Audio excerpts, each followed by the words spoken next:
So if we want to compare now between plant and human photoreceptors, we know that humans have 4 photoreceptors and that they can see between the blue to the red spectrum. Plants actually are much more complex than we are when it comes to light signaling. Plants have upwards of 13 photoreceptors.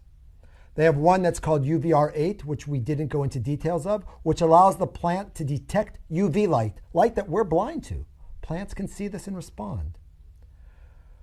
Plants have upwards of 5 photoreceptors that detect blue light. They have 2 what we call phototropins. These are now the name of the photoreceptor for blue light, a photoreceptor for flowering in blue light, and another photoreceptor for letting a plant know about seedling development called cryptochrome.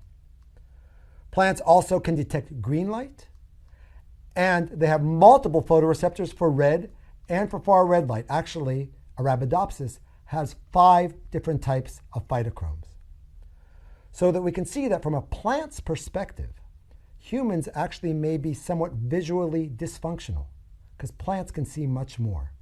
Now, I have to point out here that while both animals and plants have photoreceptors, while both animals and plants see blue and red light, the photoreceptors that detect and respond to the light are completely different. Animals don't have phytochrome. They have something called erythrolabe, which allows them to see the red light. And they don't have phototropin. They have another, the blue cones, which allow them to see blue light. These are not the same photoreceptors. There's no evolutionary connection between them. But the ability to see light and respond to it is conserved among all organisms. So why would a plant need to be so sensitive to light? Well, this goes back to the first lecture when we talked about plants being unmovable. So what is light for a plant? Light is its ability to eat. Plants use light, sunlight, to power photosynthesis. A plant needs to know where the light is so that it could do photosynthesis and make its own food. So a plant needs to know where the direction of its food is, what the intensity of its food is, and when it should be flowering in order to make its next generation. So because of the plant can't move, it's developed the ability to detect both the direction and the intensity and the type of light, which is much more complex than what animals have.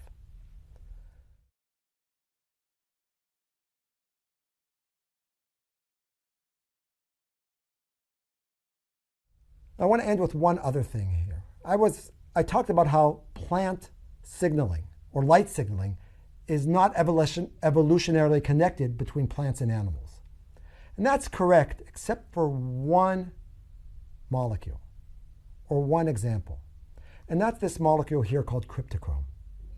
Cryptochrome is the blue light receptor that allows a plant seedling to know how to develop in the light. Now, the name cryptochrome is actually quite an oxymoron because crypto means unknown and chrome is color. So while plant scientists had known that there should be a blue light receptor, they didn't know what it was.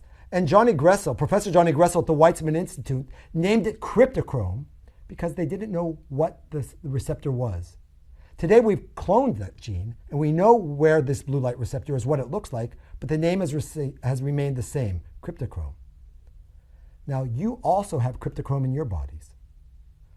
So what was the connection between cryptochrome in plants and cryptochrome in animals? Well, there is one way that we are influenced by light, which is the same way that plants are influenced by light.